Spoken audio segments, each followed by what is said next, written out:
आज हम डिस्कस करते हैं income from house property. Last class में हमने देखा था इनकम फ्रॉम सैलरी, सैलरी से रिलेटेड देखे थे क्या क्या क्वेश्चन आते हैं और किस तरह से हमारे इससे रिलेटेड होते हैं।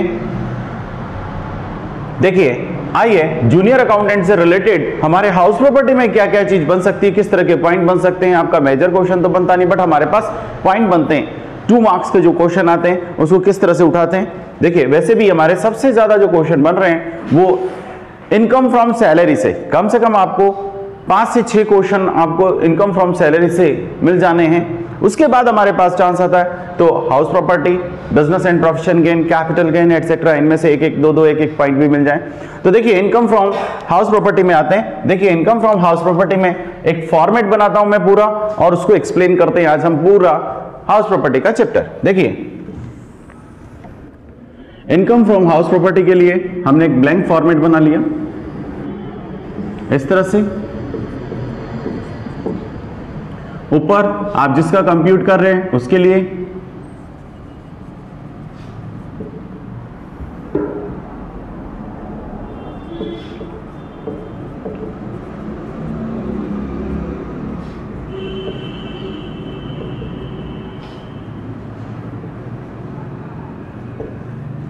of Mr. XYZ for the year ending 31st March 2020। देखिए कई बच्चे तो प्रीवियस ईयर में भी गड़बड़ कर जाते हैं। प्रीवियस ईयर उनको यही पता नहीं कि प्रीवियस ईयर असेसमेंट ईयर है तो प्रीवियस ईयर उसका क्या होगा। जो हमने फर्स्ट वीडियो में दिखा रखी है उसमें जाके देखें तो सारी चीज मेंशन कर रखी है। इसे 2 पार्ट्स में एलोकेट कर रखा हमने। स्टेप फर्स्ट,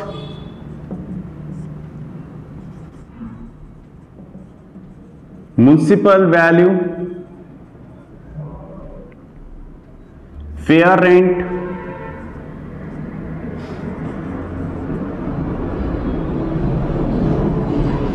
स्टैंडर्ड रेंट,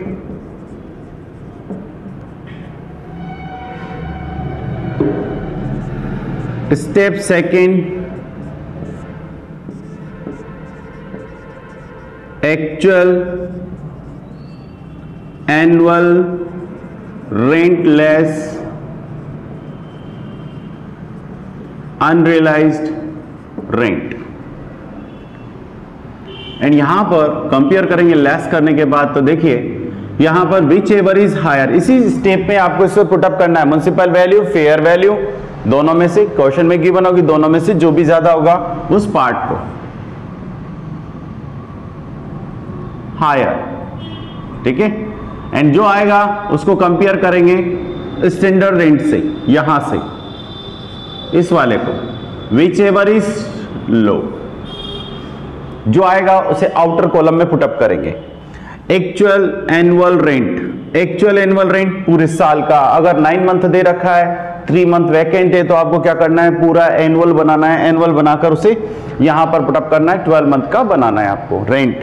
तो क्वेश्चन में ध्यान रखना एक्चुअल रेंट रिसीव्ड। तो हमारे क्वेश्चन यहां से भी बन सकता है एक्चुअल रेंट रिसीव्ड 9 मंथ, बोलिए एनुअल रेंट क्या होगा।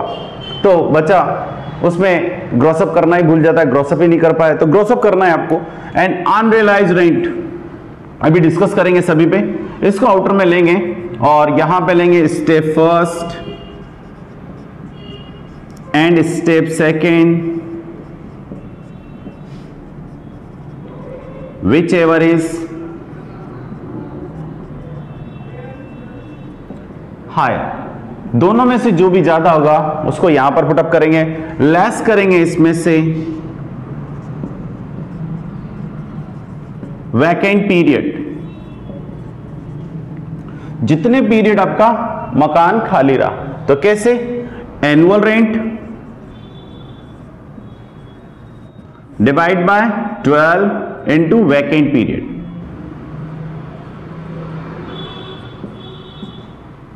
लेस करने के बाद जो आएगा इसको हम कहेंगे gross annual rent. And gross annual rent में से लेस करेंगे municipal tax paid by landlord, मकान मालिक ने वास्तव में जितना पे किया, जो आएगा इसको कहेंगे net annual rent.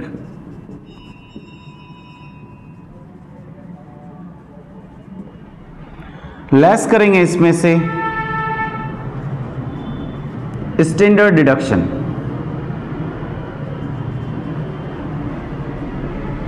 Standard deduction under section 24 sub section 1 क्या कहता है? तो कहता है 30% ऑफ नेट एनुअल रेंट, यहां जो आएगा उसका।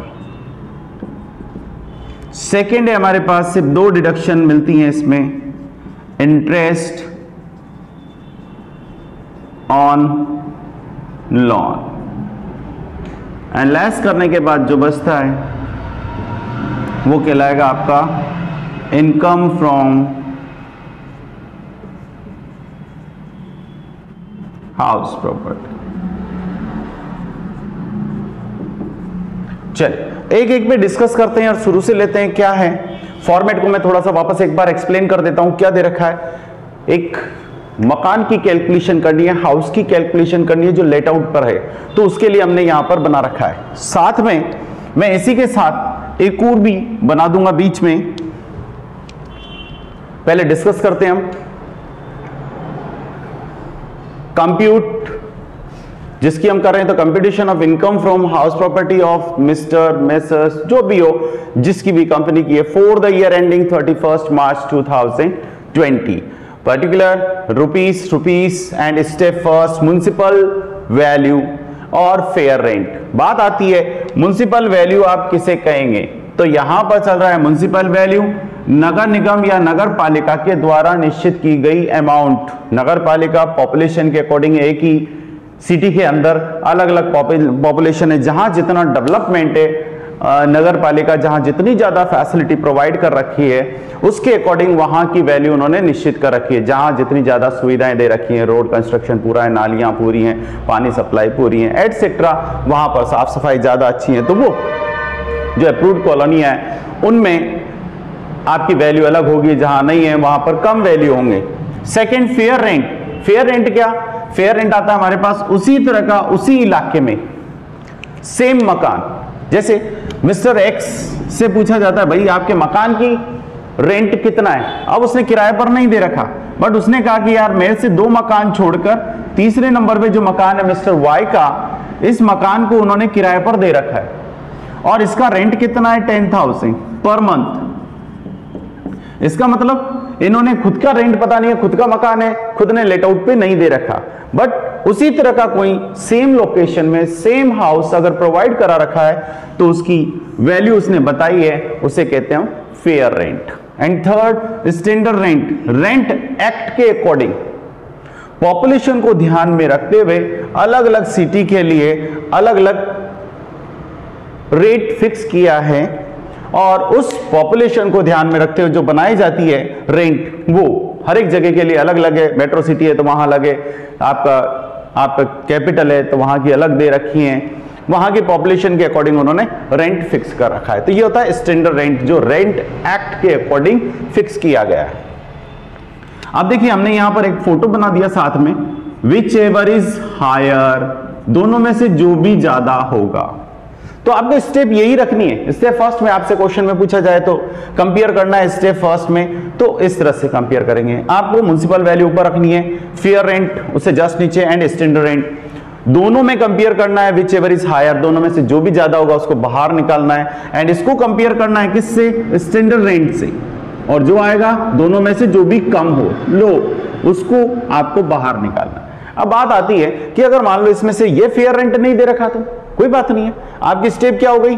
इन दोनों में से, क्योंकि यहां इन दोनों में से कौन सा हायर रहा? एक, तो ये तो बाहर आ गया। आपकी स्टेप क्या बनी? इसमें और इसमें दोनों में से जो भी कम हो, तो आपको इन दोनों में से कम वाला लेना। अगर ऊपर वाला नहीं है, नीचे फेयर है, फेयर आप बाहर आ गया, इसको भी इससे कंपेयर किया तो ये, सपोज ये नहीं है तो उस कंडीशन में whichever is higher, higher वाला कॉलम बाहर चला जाए।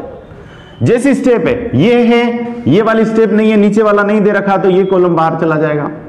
ये दे रखा है, ये दे रखा है, तो इन दोनों को कंपेयर करेंगे which ever is low. Step यही ध्यान रखनी है आपको अगर एग्जैक्ट क्वेश्चन निकालना है तो। सेकंड दे रखा है actual annual rent. Actual annual rent क्या है? तो वास्तव में एक्चुअल में जो किराया आपने लिया है वो कितने महीने का? 12 मंथ का। अगर प्रीवियस ईयर में मकान बने हुए 10 महीने ही हुए तो उस कंडीशन में 10 महीने का लेना है। बट अगर पहले से किराए पर उठा हुआ है और 2 महीने 3 महीने खाली रह गया है तो आपको क्या करना पड़ेगा? सबसे पहले उसे 12 मंथ में कन्वर्ट करना पड़ेगा। जैसे क्वेश्चन में कह देता है कि 90,000 रुपीज का rent received and 3 month vacant.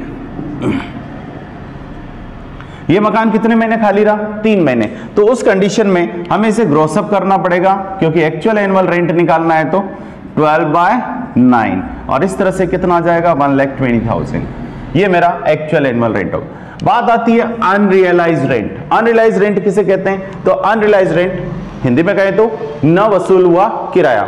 न वसूल हुआ किराया क्या होता है? ऐसा रेंट जो किरायादार से मकान मालिक को वसूल नहीं हो सका, टेनेंट से लैंडलॉर्ड प्राप्त नहीं कर सका। यूं कहें तो 4 महीने 3 महीने का किराया खाके किराएदार भाग गया, पैसा नहीं दिया या पैसा देने में असमर्थ। तो ये डिडक्शन कब मिलेगी? क्या हर बार? नहीं। इसके लिए कुछ बेसिक कंडीशन है, वो बेसिक कंडीशन फुलफिल होंगी तो ही आपको यहां पर लेस करना होगा। और ये भी कौन सा? सिर्फ प्रीवियस ईयर से रिलेटेड होना चाहिए अनरियलाइज्ड रेंट। पिछले सालों से मतलब नहीं है। क्वेश्चन में कह दे कि 5 साल पुराना अनरियलाइज्ड रेंट था, उसकी डिडक्शन अभी तक नहीं ली तो यहां लेस नहीं करना।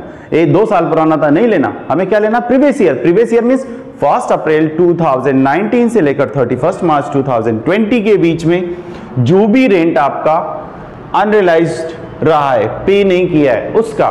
बट उसकी भी कंडीशन है, 3 कंडीशन है। फर्स्ट, मकान मालिक ने, लैंडलॉर्ड ने उस किराएदार से, टेनेंट से वो मकान खाली करवा लिया हो, जिस मकान में वो रहता था उस मकान को खाली करवा लिया हो। दूसरा, उस मकान मालिक का दूसरा कोई मकान किराएदार की अंडर कस्टडी में ना हो, ऐसे डिफॉल्टर किराएदार की में, ठीक है ना। ऐसा डिफॉल्टर किराएदार जिसने एक मकान का किराया खाया। जैसे कह दें मिस्टर एक्स ए मकान में रहता था और वाई के 3 मकान है, बी भी है और सी भी है, ठीक है। तो ये यहां से खाली करके कहां चला गया? यहाँ का इसने 3 महीने का किराया नहीं दिया और यहां रहने लग गया तो इस कंडीशन में ये नहीं मिला। इसकी अंडर कस्टडी में तीनों में से कोई सा भी मकान लैंडलॉर्ड का अंडर कस्टडी में ना हो। अगर होगा तो इसका मतलब रिश्तेदार है या जान करके कर रहा है। इसलिए गवर्नमेंट ने कहा है कि क्या एक्ट कहता है आपका, इसको क्या करना है आपको। तो यहां पर दिया है उस किराएदार के अंडर में जिसमें उसने डिफॉल्टर है, उसके लैंडलॉर्ड के कोई दूसरा मकान उसकी अंडर कस्टडी में ना हो। तो कितने पॉइंट हो गए? 2। तीसरा पॉइंट हमारे पास नेक्स्ट है, इससे किराया वसूल करने के लिए, किराएदार से किराया वसूल करने के लिए मकान मालिक ने उस पे वाद प्रस्तुत कर दिया हो, वसूल करने की पूरे तरीके यूज कर लियो। अगर ये तीनों कंडीशन फुलफिल हैं तो उस कंडीशन में आपको अनरियलाइज्ड रेंट रिकवर होगा, डिडक्शन मिलेगी। रिकवर नहीं, डिडक्शन होगा, मिलेगी।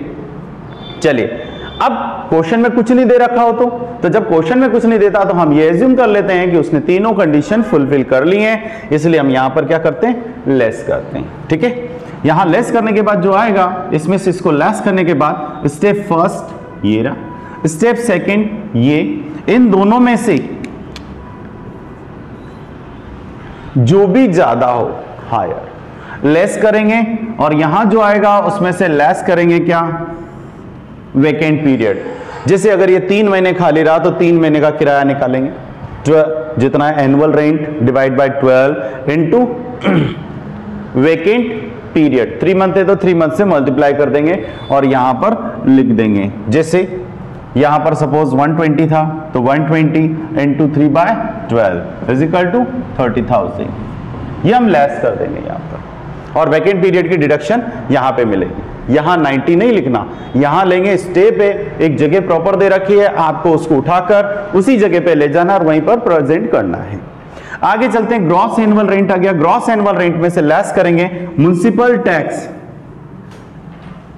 म्युनिसिपल टैक्स क्या है? नगर निगम ने जो साफ सफाई, नालियां जो भी बना रखी हैं, उनकी एवज में उस बिल्डिंग को जो सर्विस प्रोवाइड कर रहे हैं उसके बदले में क्या लेती है? एक टैक्स लेती है। उसे कहते हैं हम म्युनिसिपल टैक्स। जिस कॉलोनी को डेवलप कर रखा है उस कॉलोनी की साफ सफाई रखने के लिए एक चार्जेस लिया जाता है, उसे हम क्या कहते हैं? Municipal tax. तो म्युनिसिपल टैक्स के लिए क्या वर्ड है? एक बिल्कुल क्लियर मैंने साथ के साथ लिख रखा है, कंफ्यूज करने के लिए बहुत सारे वर्ड देगा आपको, तो यहां मैंने बिल्कुल क्लियर इसमें जोड़ दिया म्युनिसिपल टैक्स और साथ में दे दिया पेड बाय लैंडलॉर्ड। केवल मकान मालिक ने ही उसे चुकाया हो तो ही मिलेगी, अदरवाइज नहीं। क्वेश्चन में कहेगा 50% पार्ट पेड बाय, ये हमारे जेवीएनएल के क्वेश्चन के अकॉर्डिंग देखिए क्या दे दिया उसने। अगर वो कहता है 10,000 रेंट है, म्युनिसिपल टैक्स है, एंड पे करता है कितना? 50% पेड बाय लैंडलॉर्ड। अगर मकान मालिक 50% ही पे करता है तो सिर्फ कितने की डिडक्शन मिलेगी? 5,000 की। कहता है पूरा पे किया तो पूरा, अगर कहता है कि कुछ नहीं पे किया तो कुछ नहीं मिलेगा। अब इसकी जगह लैंडलॉर्ड की जगह क्या कहता है? Paid by tenant. अगर टेनेंट पे करता है तो उस कंडीशन में कोई डिडक्शन नहीं मिलेगी। किराएदार अगर पे करता है कोई मतलब नहीं, संपूर्ण किराया, संपूर्ण टैक्स कौन पे करता है? किराएदार पे करता है, नॉट अलाउड। सिर्फ लैंडलॉर्ड पे करता है। हां, अगर लैंडलॉर्ड कहता है यहां पर कितने साल का? 2 ईयर का पे कर दिया आज, नेक्स्ट ईयर का भी और इस साल का भी, 2 साल का एक साथ टैक्स पे कर दिया तो इसे पूरी 20,000 की डिडक्शन आज मिलेगी। वर्ड मैंने स्पेशली लिख रखा है पेड। जितना भी पे करेगा म्युनिसिपल टैक्स वो, इसकी वजह से ये कॉलम नेगेटिव जा सकता है, क्योंकि हमारे क्वेश्चन आ सकता है कि नेगेटिव किस कंडीशन में नेट एनुअल वैल्यू जाएगा। नील तो आ जाता है बट नेगेटिव किस कंडीशन में जाएगा, वो ये कंडीशन है। एक और कंडीशन है हमारे पास, अभी डिस्कस करेंगे वीडियो के एंड में, कुछ पॉइंट और डिस्कस करेंगे जिस तरह के क्वेश्चन हमारे इससे बन सकते हैं। अभी हम एक्सप्लेन कर रहे हैं और इनको देखते हैं। Standard deduction. स्टैंडर्ड डिडक्शन क्या कहा? तो स्टैंडर्ड डिडक्शन में इसने कहा है स्टैंडर्ड डिडक्शन होती क्या है? तो गवर्नमेंट ने कहा है, इनकम टैक्स ने इसको एक ये कहा कि किसी भी तरह का आपके हाउस से रिलेटेड रिपेयर एंड मेंटेनेंस का एक्सपेंसेस हो, आपका और किसी तरह डेंट पेंट कराने का एक्सपेंसेस हो, और किसी तरह का कोई भी एक्सपेंसेस हो, अपने रिश्तेदार को आपको कोई पेमेंट करना पड़ा, जैसे क्वेश्चन में कह सकता है कि 10,000 रुपीज मिस्टर एक्स के पिताजी ने उससे वादा किया कि मेरी डेथ के बाद अगर इस मकान को तुम रखते हो तो अपनी मां को पर मंथ तुम्हें 10,000 रुपए रेंट के एवज में देने पड़ेंगे। तो ऐसे में वो कहता है कि नहीं मुझे डिडक्शन चाहिए, तो नहीं, उसके लिए सिर्फ एक ही चीज यहां पर दे रखी है। किसमें आएगा? इस नेट जो आपका 30% स्टैंडर्ड डिडक्शन दे रखा है इसके अंदर, यानी सभी तरह के रिपेयर एंड मेंटेनेंस और भी कोई लैंड टैक्स वगैरह और भी कोई म्युनिसिपल टैक्स के अलावा गवर्नमेंट के कोई भी टैक्स जो हाउस प्रॉपर्टी से रिलेटेड है वो सब के बदले में एक ही डिडक्शन मिलती है। कुल मिलाकर हाउस प्रॉपर्टी में 2 ही डिडक्शन है, सारे एक्सपेंसेस के लिए ये कंफ्यूज करने के लिए देता रहेगा, तो आपको उसमें डिस्टर्ब नहीं होना है। आपको एक टारगेट बनाए रखना है कि जितने भी एक्सपेंसेस हैं उन सब के बदले में एक ही डिडक्शन मिलती है, स्टैंडर्ड डिडक्शन। इस 30% में सब चीज आ जाती है। आप चाहे अदर एक्सपेंसेस करें या ना करें, आपको 30% मिलेगा ही मिलेगा। आप रिपेयर करवाएं या ना कराएं, 30% डिडक्शन मिलेगी मिलेगी। इसके साथ हमारे पास एक और आया, इंटरेस्ट ऑन लोन। मकान बनाने के लिए व्यक्ति अगर लोन लेता है तो वो लोन भी कहां से होना चाहिए? अप्रूव्ड। जितने भी बैंक हैं उनसे आपको लोन लेना है, ऐसे नहीं रिश्तेदार से ले लें, सिर्फ अप्रूव्ड बैंक हो उन बैंकों से अगर आप लेते हैं जो गवर्नमेंट से अप्रूव्ड है, रजिस्टर्ड है, उन बैंकों से आप लेते हैं। उन बैंकों से लोन लेने पर आपको इंटरेस्ट ऑन लोन की डिडक्शन मिलेगी। अब ये डिडक्शन भी कितनी मिलती है, तो अलग अलग कैटेगरी में अलग अलग तरह से, आइए उस पर भी डिस्कस करते हैं कि इंटरेस्ट ऑन लोन की डिडक्शन किस किस तरह से मिल सकती है।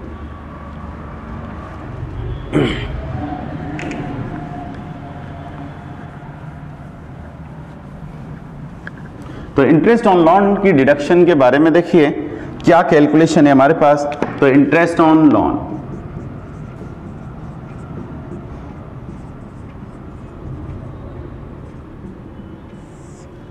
इंटरेस्ट ऑन लोन को 2 पार्ट्स में एलोकेट किया है, pre interest and post interest. Pre interest and post interest होता क्या प्री इंटरेस्ट और पोस्ट इंटरेस्ट, पहले इस पे डिस्कस करते हैं। तो प्री इंटरेस्ट ये का है जिस दिन आपका हाउस का कंस्ट्रक्शन कंप्लीट होता है, मकान बनकर तैयार होता है,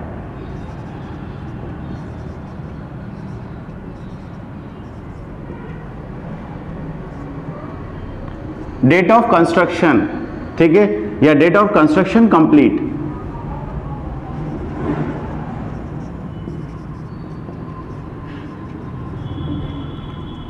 सपोज दे रखा है 1 अक्टूबर 2019, अगर ये डेट दे रखी है तो उस कंडीशन में प्री और पोस्ट का कैलकुलेशन करते हैं। तो प्री और पोस्ट के कैलकुलेशन में हमें एक वर्ड दे रखा है बिल्कुल क्लियर कि प्री इंटरेस्ट जिस दिन आपका मकान बनकर तैयार हुआ है, डेट ऑफ कंस्ट्रक्शन कंप्लीट की जो डेट है, डेट ऑफ कंप्लीटेशन, उस डेट से जस्ट पहले का 31 मार्च कह लीजिए,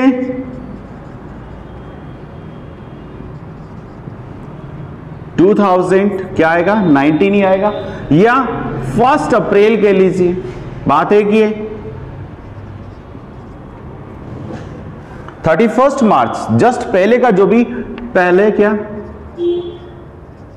पूर्व का, बिफोर 31 मार्च जो आएगा, इस डेट से लेकर और लोन रिसीव्ड करने की डेट के बीच का पीरियड। तो देखिए लोन रिसीव्ड,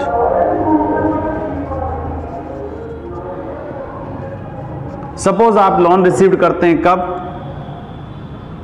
1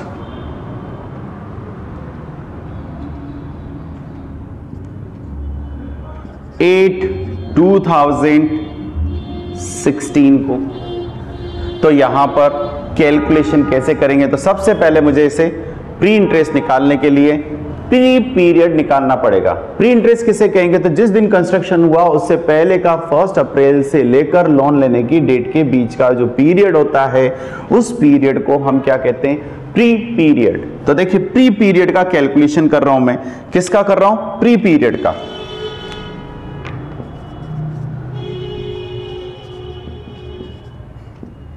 प्री पीरियड, तो लोन रिसीव करने की डेट इसमें से लेस कर दीजिए, क्या कौन सी डेट थी हमारे पास, 1 अप्रैल, ठीक है ना।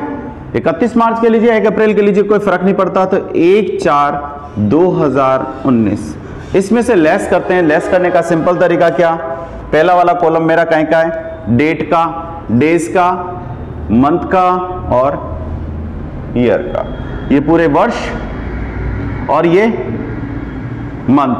तो देखिए अब इसमें से इसको लेस करते हैं, क्या आ रहा है, कुछ भी नहीं, 1 में से 1, बट 4 में से 8 लेस नहीं हो रहा।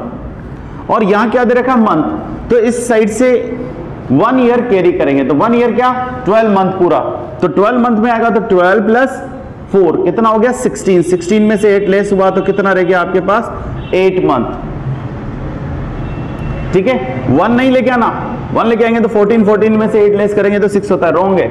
आपको क्या करना है, पूरा नंबर ऑफ ईयर लाना है, और एक साल के अंदर पूरे 12 महीने होते हैं। और ये मैंने इसीलिए यहां पर मंथ लिखा है आपका, ये जो कॉलम है मंथ वाला, इस मंथ में 12 मंथ ऐड कर देंगे तो 4 + 12 16, 16 में से 8, अगर लेस होता है तो लाना ही नहीं है। यहां रह गया मेरे पास 18, 18 में से ये लेस किया तो कितना हुआ, 2 ईयर।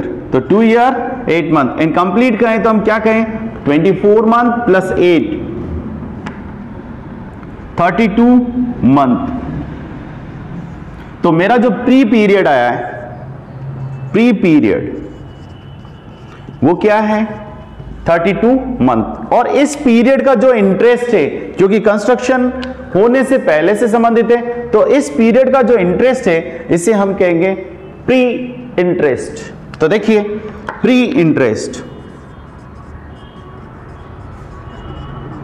तो प्री इंटरेस्ट में loan amount into pre period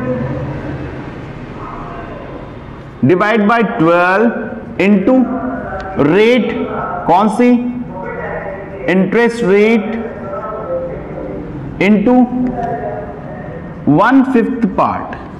हमारा एक्ट कहता है कि जो आपका प्री पीरियड है उस पीरियड के इंटरेस्ट को, क्योंकि मकान तो बनकर तैयार हुआ ही नहीं, तो ऐसी कंडीशन में जो मकान नहीं बना उस पीरियड का जो इंटरेस्ट है उसे 5 इक्वल इंस्टॉलमेंट में हम रिसीव करेंगे। तो पहली इंस्टॉलमेंट उस साल होगी जिस साल आपका कंस्ट्रक्शन कंप्लीट हुआ, यानी 2019 एंड 2020। यहां से आपकी फर्स्ट इंस्टॉलमेंट तैयार होगी, पहली डिडक्शन यहां से मिलना स्टार्ट होगा।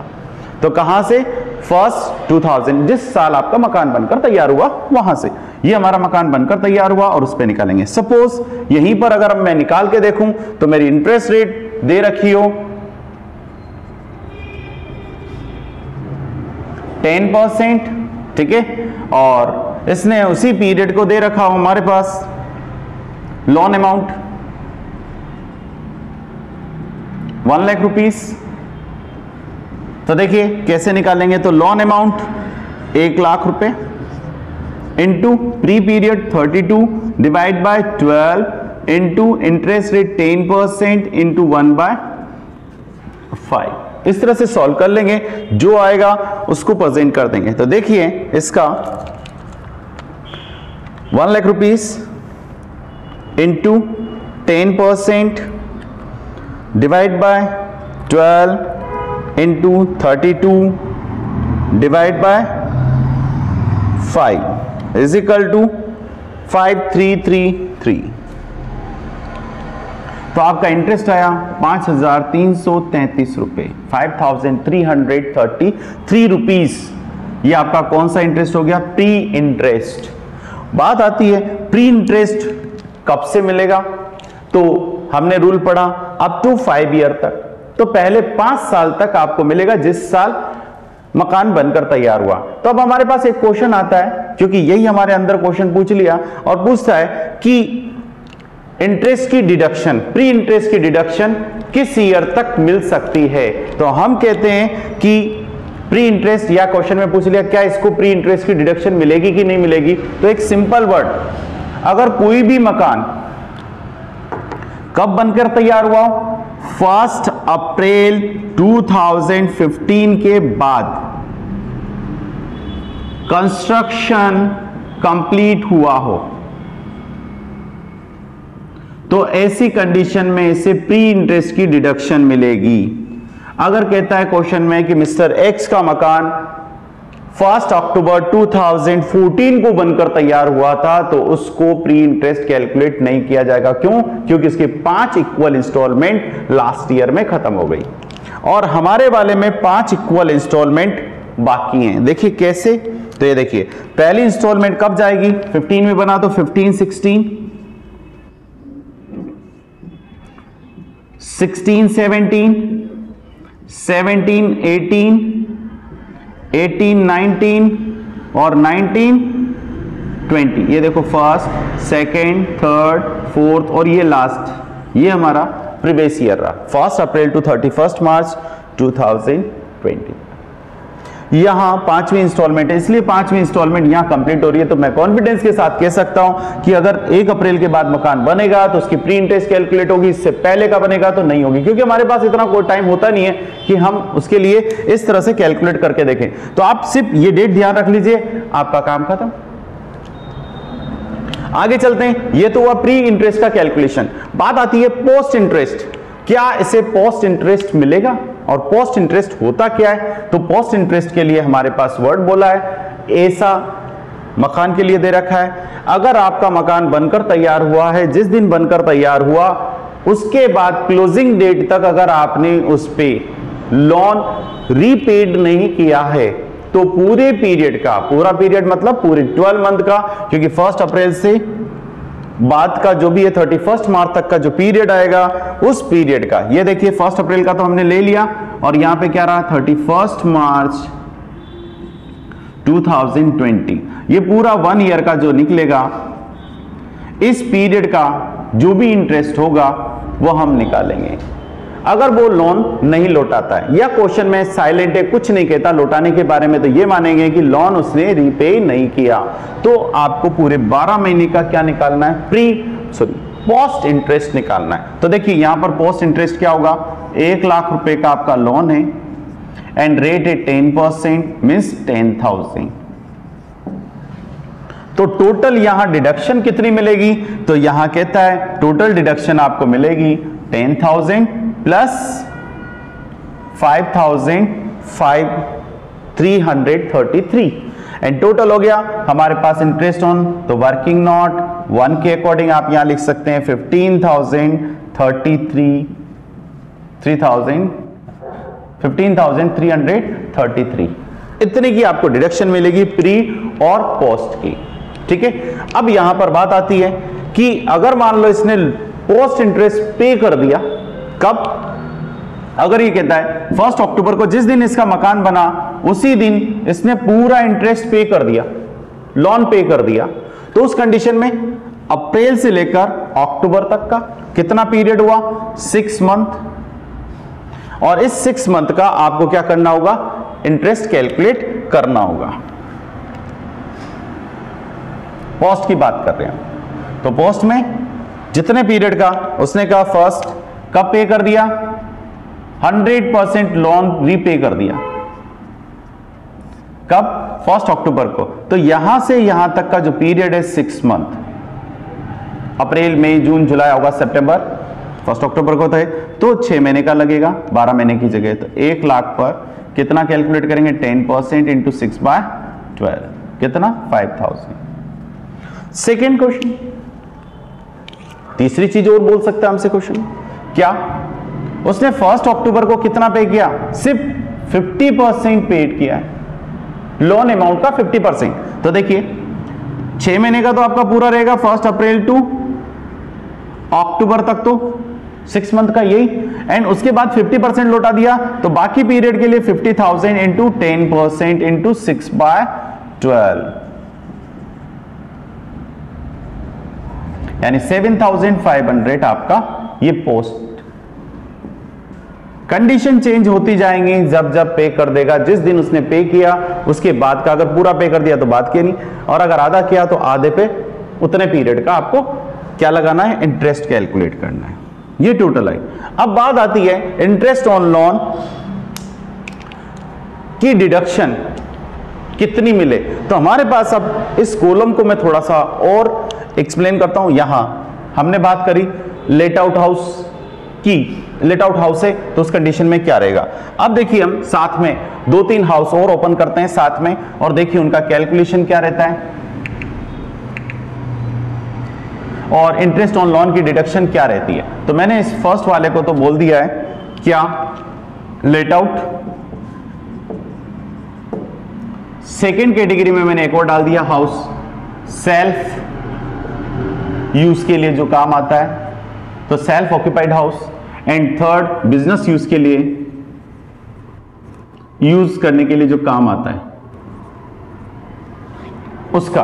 तो क्या क्या कैटेगरी रहेगी उस पर बात करते हैं, फर्स्ट सेकंड थर्ड 3। अब देखिए अगर लेट आउट हाउस है उसकी तो कैलकुलेशन ये होगी, पूरी डिडक्शन और सारी चीज कैलकुलेट करें। बट अगर सेल्फ ऑक्यूपाइड हाउस है तो उस कंडीशन में कैलकुलेशन क्या होगी, देखिए यहां से यहां तक सेल्फ ऑक्यूपाइड हाउस में नेट एनुअल वैल्यू क्या होती है, निल। सेल्फ में कोई कैलकुलेशन नहीं करना, ना आपको म्युनिसिपल वैल्यू देखना, फेयर वैल्यू देखना, ना ही स्टैंडर्ड देखना, एक्चुअल वगैरह कुछ नहीं देखना, क्योंकि दे ही नहीं रखा, खुद रह रहा है। तो उस कंडीशन में नेट सेल्फ ऑक्यूपाइड हाउस में नेट एनुअल वैल्यू क्या होती है, निल। और जब निल होगी तो स्टैंडर्ड डिडक्शन नहीं मिलेगी। तो बात आती है स्टैंडर्ड डिडक्शन किस किस को मिलती है, तो स्टैंडर्ड डिडक्शन ओनली फॉर या पॉजिटिव हो, नेट एनुअल वैल्यू जब पॉजिटिव होगी तभी दी जाएगी। क्योंकि यहां पे भी अब हमारे पास 2-3 क्वेश्चन बन जाते हैं। क्या अगर ये निल है तो क्या नेट एनुअल वैल्यू मिलेगी, नहीं। अगर ये नेगेटिव है तो नहीं। कब मिलेगी, जब ये पॉजिटिव होगा। तो सिर्फ एक ही कंडीशन में, जब यहां कोई अमाउंट दे रखी है पॉजिटिव तो होगी, नेगेटिव में कभी नहीं मिलेगी, निल में कभी नहीं मिलेगी। तो देखिए सेल्फ ऑक्यूपाइड में ये डिडक्शन आपको कभी नहीं मिल सकती, ठीक है। तो सिर्फ कहीं की डिडक्शन मिलती है सेल्फ ऑक्यूपाइड में, इंटरेस्ट ऑन लोन की, काहे की मिलेगी, सिर्फ इंटरेस्ट ऑन लोन की डिडक्शन आपको मिलेगी। और ये लेस करेंगे तो ये हमेशा नेट एनुअल वैल्यू, इसकी टोटल इनकम क्या आएगी, नेगेटिव। तो हमारे पास एक क्वेश्चन और बन सकता है, ऐसा कौन सा मकान है जिसकी नेट एनुअल वैल्यू क्या आती हो, नेट एनुअल वैल्यू तो नील आती हो, तो हम कहेंगे सेल्फ ऑक्यूपाइड हाउस। सेकंड, अगर कहता है इनकम फ्रॉम हाउस प्रॉपर्टी उसकी नील आती हो, तो हमारे पास एक और है, वो कौन सा, बिजनेस हाउस। अगर कोई व्यक्ति अपना मकान काहे के लिए काम में लेता है, बिजनेस यूज के लिए लेता है, तो उसकी पूरी इनकम फ्रॉम हाउस प्रॉपर्टी में वैल्यू क्या आएगी, नील, कैलकुलेट नहीं किया जाता। ठीक है, अपने बिजनेस के लिए काम में लेता है तो मकान, जैसे एक मकान है, आधा पोर्शन उसने बिजनेस के लिए, आधा खुद के लिए ले रहा है, तो पूरा मकान एग्जिम्ट हो गया क्योंकि सेल्फ ऑक्यूपाइड के लिए हो रहा है और एक बिजनेस के लिए काम आ रहा है। ठीक है, या उसके पास दो मकान है तो एक मकान काहे के लिए काम में ले रहा है, बिजनेस के लिए, नील, और ये एग्जिम्ट। दूसरा क्वेश्चन हमारे पास बन सकता है कि इनकम फ्रॉम हाउस प्रॉपर्टी किसकी नील आएगी, तो हम कहेंगे कि सेल्फ ऑक्यूपाइड की। अगर उसमें इंटरेस्ट दे रखा है, लोन ले रखा है, तो उस कंडीशन में उसकी वैल्यू क्या आएगी, नील। एंड नेक्स्ट एक और क्वेश्चन हमारे पास बन सकता है कि ग्रॉस एनुअल वैल्यू नील कब आएगी, तो ग्रॉस एनुअल वैल्यू नील कब आएगी, बोलिए भाई। ग्रॉस एनुअल वैल्यू जब आपकी क्या हो, स्टेप फर्स्ट में से स्टेप फर्स्ट की वैल्यू नील है। ठीक है, नेगेटिव कब आएगी, तो यहां पर कह सकते हैं हम जब, अच्छा, ग्रॉस एनुअल वैल्यू नील कब आएगी, तो इसके लिए क्वेश्चन बन सकता है अगर पूरे 12 महीने मकान आपका क्या रहा है, वैकेंट रहा है। अगर पूरा लेट आउट हाउस पूरे 12 महीने अगर वैकेंट रहता है, तो उस कंडीशन में net annual gross annual value उसकी क्या आएगी, नील। ये हमेशा नील आएगी अगर पूरे 12 महीने खाली रहता है। तो ये क्वेश्चन भी हमारे पास बन सकता है। अच्छा, अब एक क्वेश्चन और, नेट एनुअल वैल्यू नेगेटिव कब आएगी, तो नेट एनुअल वैल्यू इसी कंडीशन में नेगेटिव आ सकती है जब 12 महीने मकान खाली रहा और म्युनिसिपल टैक्स आपको पे करना पड़ा, तो म्युनिसिपल टैक्स लेस करते हैं आपके पास क्या आ जाएगी, नेगेटिव। दूसरी कंडीशन में ये भी हो सकता है नेगेटिव। एक और हो सकता है जब आपका एनुअल वैल्यू से ज्यादा म्युनिसिपल टैक्स आपने पे किया हो, तो भी क्या आ सकती है, नेगेटिव आ सकती है। तो इतने सारे क्वेश्चन हमारे पास इससे रिलेटेड इसमें बने, प्री और पोस्ट। अब बात आती है यहां पर, ये जो इंटरेस्ट ऑन लोन है इसमें भी कुछ बाउंडेशन है सेल्फ ऑक्यूपाइड और लेट आउट हाउस के लिए। तो सेल्फ ऑक्यूपाइड और लेट आउट हाउस के लिए इसने एक बाउंडेशन दे रखी है। बाउंडेशन क्या दे रखी है सेल्फ ऑक्यूपाइड और लेट आउट हाउस के लिए, सेल्फ ऑक्यूपाइड हाउस में कोई बाउंडेशन नहीं है, बट लेट आउट हाउस के अंदर बाउंडेशन है, सॉरी, सेल्फ ऑक्यूपाइड हाउस के अंदर बाउंडेशन है और लेट आउट हाउस के लिए कोई बाउंडेशन नहीं। अगर ये 5 लाख भी आपका इंटरेस्ट ऑन लोन आता है तो पूरी डिडक्शन मिलेगी, 50 लाख आता है तो 50 लाख की डिडक्शन मिलेगी। बट अगर सेल्फ ऑक्यूपाइड के लिए आप यूज करते हैं तो उस कंडीशन में आपके लिए जो डिडक्शन दी जाती है वो कितनी होगी, तो इसके लिए इसने कुछ रूल बनाए और कुछ दिया है क्या, तो इंटरेस्ट ऑन लोन के लिए इसने सेल्फ के लिए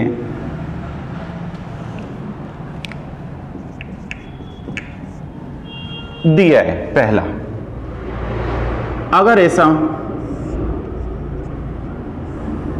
लोन रिसीव करने की डेट 1 अप्रैल 1999 से पहले की हो, before,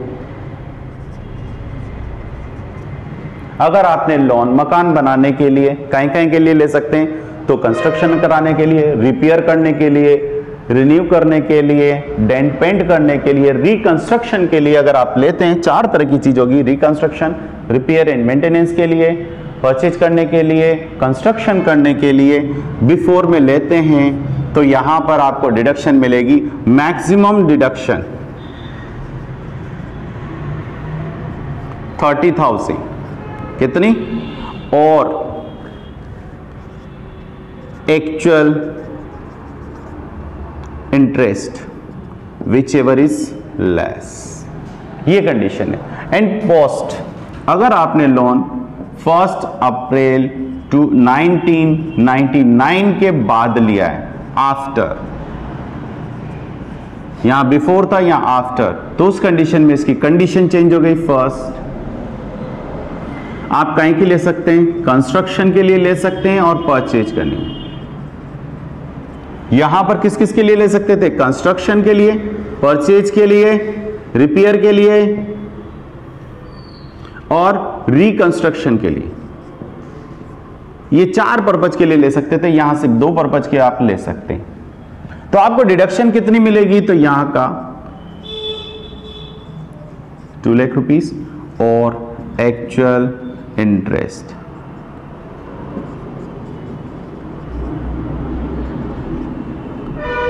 which ever is less, दोनों में से जो भी कम हो, इतनी डिडक्शन मिलेगी। बट ये कंडीशन चेंज हो सकती है। उस कंडीशन में अगर आपने लोन लिया और मकान बनने का टाइम पीरियड, ये मकान कब तक बनकर तैयार हो जाना चाहिए, 3 ईयर और 5 ईयर, ठीक है, यानी विद इन 5 ईयर के अंदर। अब जो नया रूल उसके अकॉर्डिंग ये क्या है, 5 साल के अंदर अगर ये मकान बनकर तैयार हो जाता है, जिस दिन आपने लोन लिया उससे 5 ईयर के अंदर अंदर ऐसा कंस्ट्रक्शन कंप्लीट होना चाहिए। अगर हो जाता है तो ये रूल, अगर नहीं होता है तो ₹30,000 और actual interest which ever is less, दोनों में से जो भी कम होगा उतनी आपको क्या मिलेगी, डिडक्शन। ये हमारे पास इसके अंदर क्वेश्चन, इतने क्वेश्चन हमारे पास बन सकते हैं। कह सकते हैं सेल्फ ऑक्यूपाइड में कितनी डिडक्शन मिल सकती है, तो बता सकते हैं ये, और इससे कंपेयर करेंगे, क्वेश्चन में दे सकता है। दूसरा क्वेश्चन ये भी बन सकता है कि 5 साल हो गए उसको बनते हुए, यानी 6 साल हो गए लोन लिए हुए, तो डिडक्शन कितनी मिलेगी आफ्टर है, तो आपको ये ध्यान रखना है 30,000 और actual interest which ever is less. कह सकता है अमाउंट 50,000 है और 50, तो आप कहते हैं कि भाई 100 नहीं, दोनों में से जो भी कम है तो 30,000 तक की डिडक्शन मिलेगी। ये हमारे पास इसके अंदर से पूरे क्वेश्चन बनते हैं। बाकी हम इस पे और डिटेल करेंगे डिस्कस वो नेक्स्ट वीडियो के अंदर।